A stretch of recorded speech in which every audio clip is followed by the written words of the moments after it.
اعوذ باللہ من الشیطان الرجیم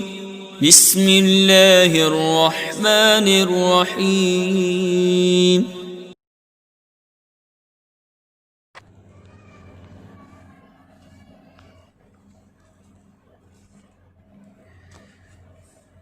بسم اللہ الرحمن الرحیم۔ میں محمد خوشنود عالم دارالعلوم غریب نواز پریاگ راج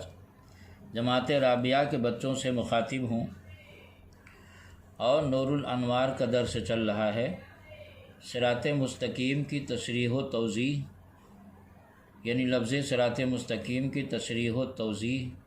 کل بیان کی گئی تھی اور اسی کا بقیہ حصہ آج بیان ہو رہا ہے۔ شارح فرماتے ہیں کہ بین الربز والخروج، اور صراط مستقیم کا معنی چونکہ معتدل راستہ، معتدل مذہب، اس لیے یہ معنی مفہوم ربز اور خروج یعنی رافضیہ اور خارجیہ کے درمیان بھی صادق آتا ہے، کیونکہ ایک صحابہ کا گستاخ ہے اور دوسرا اہل بیت کا، اور اہل سنت و جماعت صحابہ اور اہل بیت دونوں کی تعظیم کرتے ہیں۔ وبین التشبیہ والتعطیل الذی فی غیرہا، اور یہ مفہوم فرقہ مشبہہ اور فرقہ معطلہ دونوں کے درمیان معتدل ہے، دونوں کے بیچ بیچ پایا جاتا ہے، جو ان فرقوں کے مذکورہ فرقوں کے علاوہ ہے۔ فرقہ مشبہہ اور فرقہ معطلہ کی کچھ تفصیل یہاں بیان کی جاتی ہے، مزید تفصیل آپ حضرات شرح قائد میں پڑھیں گے۔ قمر الاقمار، عربی حاشیہ نور الانوار میں معاشی فرماتے ہیں کہ المشبہۃ شبہ اللہ تعالی بالخلق، فرقہ مشبہہ کہتے ہیں اور فرقہ کو جو اللہ تعالیٰ کو مخلوق کے ساتھ تشبیہ دیتا ہے۔ وَأَثْبَتُوا لَهُ الْجِسْمِیَّہ، اور اللہ تعالیٰ کے لیے جسم اور جسمانیت ثابت کرتا ہے کہ جس طرح مخلوق میں جسم اور جسمانیت پائی جاتی ہے، مخلوق مجسم ہے، اسی طرح اللہ تعالیٰ کے اندر بھی جسم و جسمانیت پائی جاتی ہے، وہ بھی مجسم ہے۔ پھر ان میں آپس میں دو فرقے ہو گئے، ایک غلاۃ اور ایک غیر غلاۃ، یعنی زیادہ غلو کرنے والے اور کم غلو کرنے والے۔ فغلاۃہم اصروا علی التجسم الصرف، تو ان میں جو غلاۃ ہیں یعنی غلو کرنے والے، تو اس بات پر مصر ہیں کہ اللہ تعالیٰ کے لیے جسم محض ہے، یعنی جس طرح یہ مادی عالم میں جسم و جسمانیت پائے جاتے ہیں، اسی طرح یہی خاص جسم اللہ تعالیٰ کے لیے بھی عارض ہے۔ وغیر الغلاۃ قالوا انہ جسم لا کالاجسام من دم ولحم، اور جو غیر غلاۃ ہیں ان کا کہنا ہے کہ اللہ تعالیٰ مجسم تو ہے، جسم جسمانیت سے پاک نہیں، مگر یہ جو جسم پایا جا رہا ہے خون اور گوشت سے مرکب ہے، اللہ تعالیٰ کا جسم یہ والا جسم نہیں ہے۔ لا کاللحوم، نہ یہ گوشت اور خون سے مرکب ہے، اور نہ ہی اللہ تعالیٰ کا جسم محض گوشت ہے، تو اس کے پاس جسم تو ہے لیکن یہ والا جسم نہیں ہے، غیر غلاۃ کا یہ کہنا۔ والمعطلۃ قالوا بکونہ تعالی معطلا، اور فرقہ معطلہ کا کہنا ہے کہ اللہ تعالیٰ اب معاذ اللہ بوڑھا ہو کر ریٹائر ہو چکا ہے، اب کام کاج کے لائق نہیں رہا۔ کما قال الحکماء، جیسا کہ فلاسفہ کی ایک جماعت حکماء نے کہا، فلاسفہ میں ایک جماعت ہے حکماء، وہ لوگ اس بات کے قائل ہیں کہ اللہ تعالیٰ جب تک کام کے لائق رہا کام کیا، اس کے بعد جب وہ معاذ اللہ بوڑھا ہو کے ریٹائر ہو گیا تو اب وہ کام نہیں کر رہا۔ انہو صدر منہ تعالی عقل اول، بلکہ جب وہ بوڑھا ہو کے ریٹائر ہو گیا تو اس سے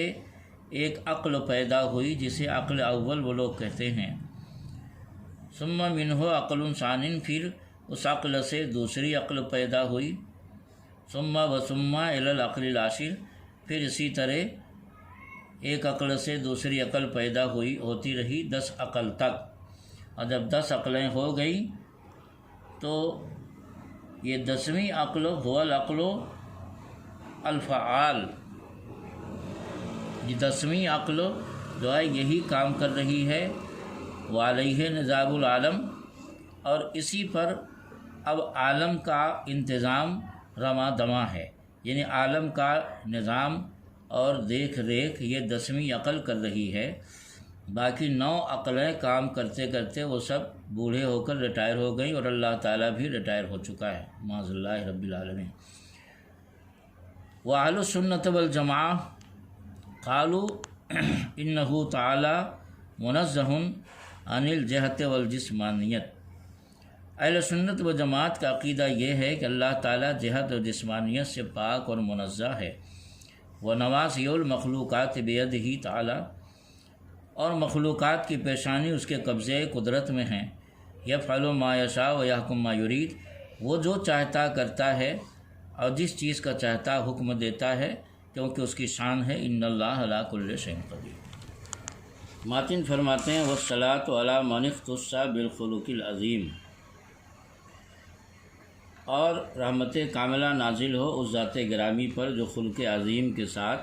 مختص ہیں۔ شارح فرماتے ہیں فتفسیر الصلاۃ واضح، تو صلاۃ کی تفسیر واضح ہے۔ وقولہ علی من اختص کنایۃ عن محمد صلی اللہ تعالی علیہ وسلم، اور مصنف کا قول من اختص، یعنی مصنف نے جو اختص کا لفظ استعمال کیا یہ مجاز ہے حضور صلی اللہ علیہ وسلم کی ذات گرامی سے۔ تنبیہاً علی ان کونہ مختصا بالخلق العظیم، اس بات پر تنبیہ کرنے کے لیے کہ رسول اکرم صلی اللہ علیہ وسلم کی ذات گرامی خلق عظیم سے مخصوص ہے۔ مما تقرر فی الاذہان، جو ذہن میں ثابت شدہ ہے،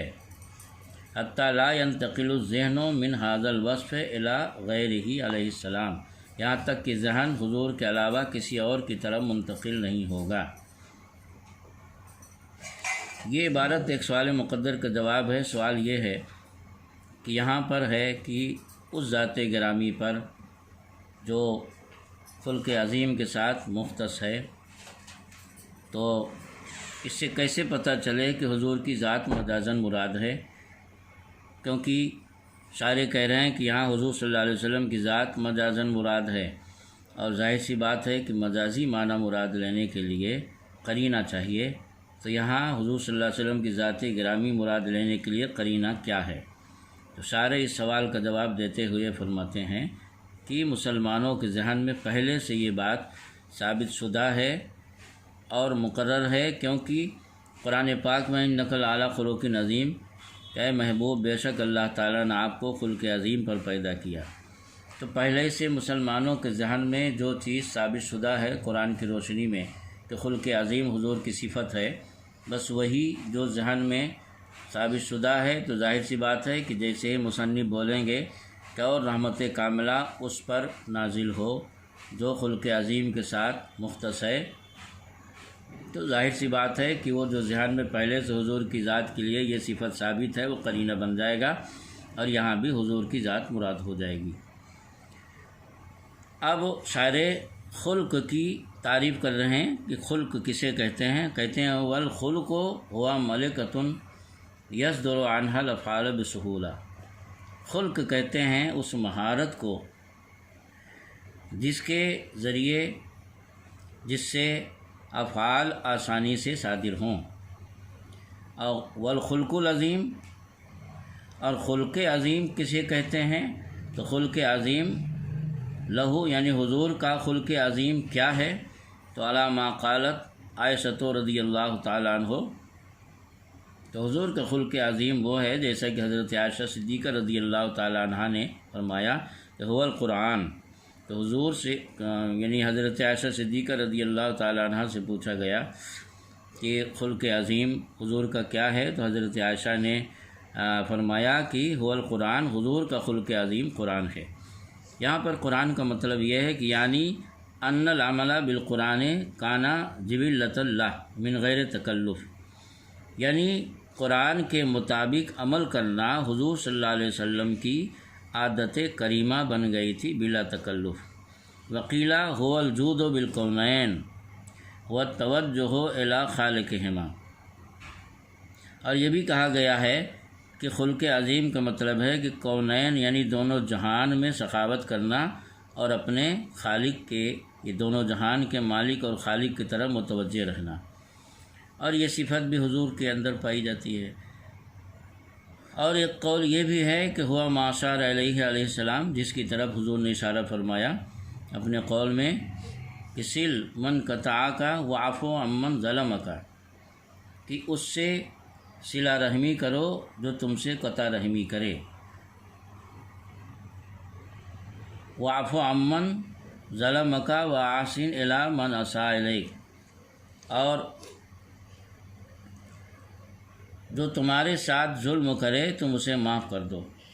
والاصح ان الخلق العظیم هو السلوک الی ما یرضی عنہ اللہ تعالی والخلق جمیعا۔ شارح کہتے ہیں کہ اور زیادہ صحیح قول یہ ہے کہ خلق عظیم حضور کا یہ ہے کہ ایسا راستہ اور ایسا طریقہ اپنانا جس پر چلنے کی وجہ سے اللہ تعالیٰ اور بندے سب راضی ہوں، وہذا غریب جدا، اور یہ بہت کم پایا جاتا ہے، لہذا حضور کے ساتھ خاص ہو جائے گا۔ وہو تلمیح الی قولہ تعالیٰ وانک لعلی خلق عظیم، اور اس میں اللہ تعالیٰ کے قول انک لعلی خلق عظیم کی طرف تلمیح اور اشارہ بھی ہو جاتا ہے۔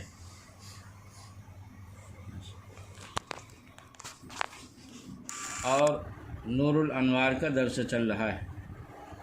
کل کے سبق میں والصلاۃ علی من اختص بالخلق العظیم کی شرح پیش کی گئی تھی، اور اس میں یہ بتایا گیا تھا کہ اس میں انک لعلی خلق عظیم کی طرف اشارہ ہے، تلمیح ہے۔ تو اس پر مصنف نے خود ہی ایک اعتراض کا جواب دیا، اور اعتراض کا خلاصہ یہ ہے کہ یہاں پر اختصاص کا لفظ ہے، اور انک لعلی خلق عظیم میں اختصاص کا لفظ نہیں ہے، لہذا یہ کہنا کہ علی من اختص بالخلق عظیم سے انک لعلی خلق عظیم کی طرف اشارہ ہے، تلمیح ہے، یہ صحیح نہیں ہے۔ تو اس کا جواب شارح نے یہ دیا ہے کہ انک لعلی خلق عظیم میں اگرچہ صراحتاً اور صاف صاف لفظ اختصاص یا اختصاص نہیں ہے، لیکن چونکہ حضور صلی اللہ علیہ وسلم کے شان میں انک لعلی خلق عظیم مقام مدح میں استعمال ہوا ہے، اور جو جملہ مقام مدح میں استعمال ہوتا ہے ظاہر ہے وہ خصوصیت پر دلالت کرتا ہے، تو صراحتاً نہ صحیح ضمناً ہی صحیح انک لعلی خلق عظیم حضور صلی اللہ علیہ وسلم کی صفت خاصہ پر دلالت کرتا ہے، اور تلمیح کے لیے صراحتاً کسی لفظ کا ہونا ضروری نہیں۔ اسی کو شارح نے اپنے الفاظ میں یوں بیان فرمایا وَهُوَ إِلَّمْ يَدُلَّ عَلَى الاختصاص، اور وہ یعنی انک لعلی خلق عظیم جو قرآن میں اگرچہ اختصاص پر دلالت نہیں کرتا یعنی صراحتاً، لیکن لما کانا فی محل المدح اختص بہ، لیکن مقام مدح میں چونکہ اس کا تذکرہ ہوا ہے تو یہ حضور صلی اللہ علیہ وسلم کے ساتھ یہ صفت خاص ہو جائے گی۔ اس کے بعد فرمایا وعلی آلہ الذین قاموا بنصرۃ الدین القویم، یہ ماتن کی عبارت ہے، یعنی اور آپ کی آل کہ ان لوگوں پر جو معتدل اور ٹھوس دین کی نصرت لے کر اٹھے۔ اس عبارت کی شرح میں شارح فرماتے ہیں کہ عطف علی قولہ علی من اختص والآل اہل بیتہ او اطرتہ او کل مؤمن تقی وهو الانسب ہا ہونا لأن المصنف لم يتعرض لذکر الاصحاب فی الصلاۃ وکان الاولی هو التعمیم۔ مطلب یہ ہے کہ اس عبارت کا عطف ماتن کے قول علی من اختص پر ہے، اور آل سے مراد یہاں پر حضور صلی اللہ علیہ وسلم کے اہل بیت یا آپ کی اولاد یا ہر مومن متقی ہے، اور اس جگہ یہی معنی زیادہ مناسب ہیں، کیونکہ مصنف صلاۃ کے موقع میں اصحاب کا ذکر کرنے کے درپے نہیں ہوئے، یعنی اصحاب کا ذکر نہیں کیا ہے، لہذا عام مفہوم مراد لینا ہی بہتر ہے تاکہ صحابہ بھی داخل ہو جائیں اور مومن متقی بھی داخل ہو جائیں، اور حضور صلی اللہ علیہ وسلم کی طبیعت میں یعنی ضمناً ان سب پر درود و سلام ہو جائے۔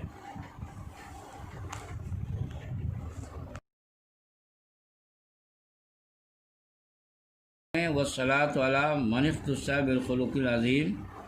کی شرح پیش کی گئی تھی، اور اس میں یہ بتایا گیا تھا کہ اس میں انک لعلی خلق عظیم کی طرف اشارہ ہے، تلمیح ہے،